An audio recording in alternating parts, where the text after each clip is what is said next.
নমস্কার, মুনমুনের ঘরোয়া রান্না থেকে আমি মুনমুন আপনাকে জানাই আমার চ্যানেলে অনেক অনেক স্বাগত। সদ্য বাংলা নববর্ষ শুরু হয়েছে, তাই সকলকে জানাই শুভ নববর্ষ। সারা বছর সকলে পরিবারের সঙ্গে সুখে শান্তিতে আনন্দের দিন কাটান। আপনারা তো অনেক রকমের ভাপা খেয়েছেন, একবার এই ভাপাটা খেয়ে দেখবেন, অসাধারণ লাগে খেতে।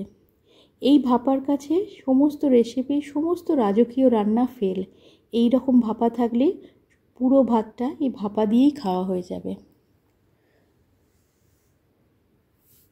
দুর্দান্ত স্বাদ হয় এই ভাপাটা।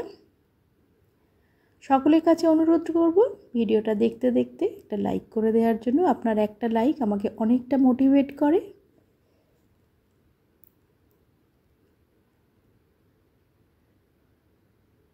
এরকম ভাপা একবার বানালে বারবার বানাতে মন চাইবে। আমি এখানে কিছু আম নিয়ে নিয়েছি। আমটা আধ ঘন্টার মধ্যে আমি জলে ডুবিয়ে রেখেছিলাম। জল থেকে উঠিয়ে এখানে রেখেছি।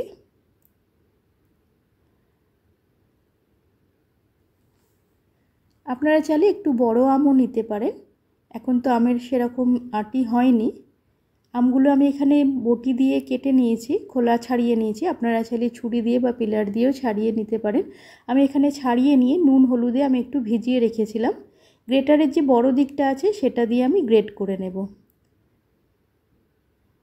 যদিও আমে এখনও আটি হয়নি সেরকম, তবু আমি এটা গ্রেট করব বলে, শাঁসটা আলাদা করব বলে আমটা গোটাই রেখেছি। সমস্ত আমগুলো গ্রেট করে নিয়েছি, আটিগুলো এখানে বার করে নিয়েছি। দেখুন, সব আমগুলো গ্রেট করে আটিগুলো এখানে রেখে দিয়েছি। আমি এখানে একটু বড় যে গ্রেটারটা সেটা দিয়েই করেছি, তাহলে একটু ভালো থাকে, একটু দানা দানা মানে একটু স্লাইস মতো থাকে। একদম ছোট দিকটা দিয়ে করলে ঘেটে যায়, তাই আমি একটু বড়র দিকটা দিয়ে করেছি।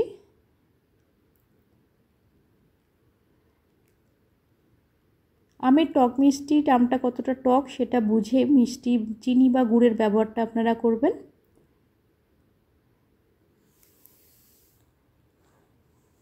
আমটা একদম জল ঝরানো আছে, শুকনো ঝরঝরে আছে এখন।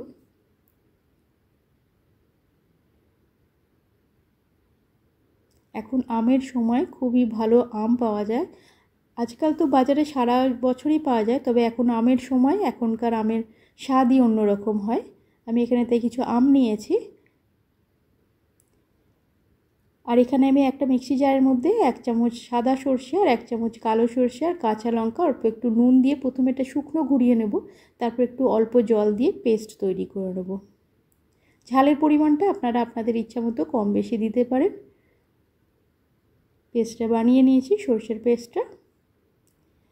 আম যেটা গ্রেট করে রেখেছিলাম ওর মধ্যে হলুদ দিয়ে দিলাম, রেড চিলি পাউডার দিলাম, আর সর্ষের যে পেস্টটা বানিয়েছিলাম সর্ষে কাঁচা লঙ্কা দিয়ে ওটা দিয়ে দিলাম। আমি এখানে চিনি দিলাম আমের টকটা বুঝে, আপনারা চাইলে গুঁড়ো দিতে পারেন, তবে অবশ্যই আমটা টেস্ট করে নেবেন কতটা টক আমটা সে বুঝে। সঙ্গে একটু কাঁচা সর্ষের তেল দিলাম, ভালো করে এটা মিশিয়ে নেব।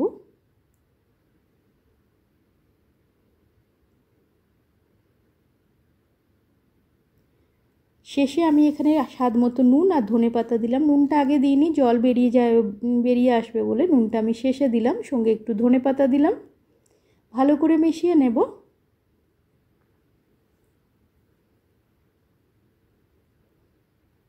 একটা টিফিন বক্স নিয়েছি, মিশ্রণটা এর মধ্যে দিয়ে দেব।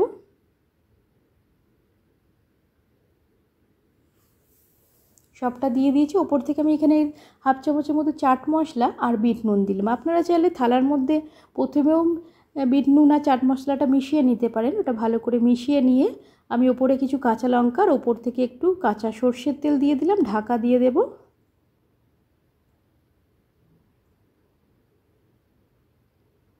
এটা ঢাকা দিয়ে আমি স্টিম রাখবো। এটা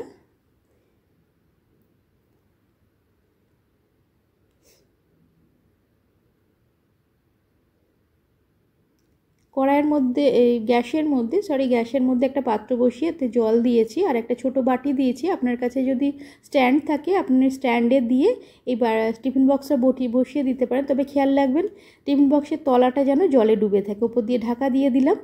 এটা আমার একদম টাইট আছে, তাই এখানে যে ছিদ্রটা আছে আমি এটা বন্ধ করিনি, স্টিমটা বেরোবে না। তবে আপনাদের যদি এটা লুজ থাকে তাহলে এটা বন্ধ করে নেবেন। এটা মিডিয়াম ফ্লেমে এটা আমি 10 মিনিটের মতো আমি এটা ফুটিয়ে নিয়েছি বা স্টিম করে নিয়েছি সুন্দরভাবে। দেখুন এটা 10 মিনিটের মধ্যেই হয়ে যাবে। স্টিমটা আমার বেরোচ্ছে না, একদম টাইট আছে বলে। তবে আপনারা চাইলে এটা বন্ধ করে দিই। 10 মিনিট পরে আমি গ্যাসটা বন্ধ করে দিয়েছি। এখন অল্প গরম আছে, তাই আমি একটু কাপড় দিয়ে ধরে এটা খুলে নিলাম। হয়ে গেছে দেখুন, কাঁচা আমের ভাপা, দুর্দান্ত গন্ধ বেরোচ্ছে, খুবই সুন্দর লাগে। টেক্সচারটা দেখুন, দেখেই খেতে মন হবে, একদম জিভে জল এসে যাবে। এরকম একটা ভাপা গরম গরম ভাতের সঙ্গে অসাধারণ লাগে খেতে। দেখুন টক ঝাল মিষ্টি স্বাদের এই ভাপা গরম গরম ভাতের সঙ্গে দুর্দান্ত লাগে খেতে। আমগুলো দেখেই আমার খুব মনে হয়েছিল আজকে আম ভাপা খাই। আমি আর কিছুই বানাইনি, আজকের লাঞ্চটা আমি এই আম ভাপা দিয়েই পুরো লাঞ্চটা আমি কমপ্লিট করেছি। পুরো ভাতটা আমি আম ভাপা দিয়েই খেয়েছি। অন্য কিছু এর সঙ্গে আর লাগেই না। সমস্ত রাজকীয় রান্না, সমস্ত রেসিপি এই রান্নার কাছে, এই ভাপার কাছে ফেল। টক ঝাল মিষ্টি স্বাদের এই আম ভাপা দুর্দান্ত লাগে। অনেক সময় এমন হয় তাড়াহুড়োতে কিছু রান্না করতে ইচ্ছা করে না, বা কিছু 2-4 দিন ধরে কিছু রিচ খাওয়া হলে একটু অন্যরকম খেতে মন হয়, বা অনেক সময় জ্বরের মুখে একটু অন্যরকম কিছু খেতে মন হয়, তখন এই আম ভাপা দিয়ে খেতে পারেন, দুর্দান্ত লাগে। কমেন্টের মাধ্যমে জানাবেন আমার আজকের এই রেসিপিটা আপনার কেমন লাগলো। যদি ভালো লেগে থাকে একটা লাইক আর বন্ধুবান্ধবদের মধ্যে শেয়ার করার অনুরোধ রইল।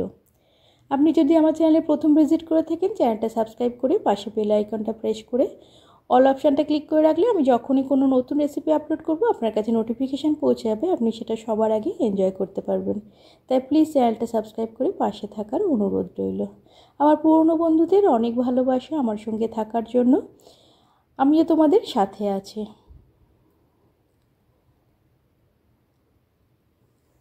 কাঁচা আমের এই ভাপা দুর্দান্ত লাগে খেতে।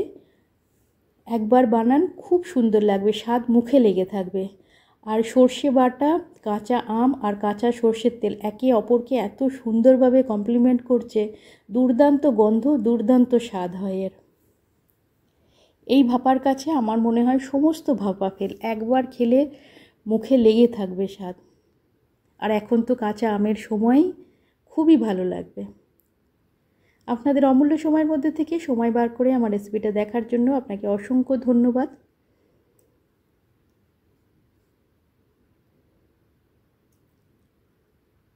এতক্ষণ ধৈর্য ধরে আমার রেসিপিটা দেখার জন্য আপনাকে অসংখ্য ধন্যবাদ। আগামী দিনেও আপনাকে পাশে পাবো এই আশা রাখি। আজ এই পর্যন্ত, আবার দেখা হবে। নমস্কার।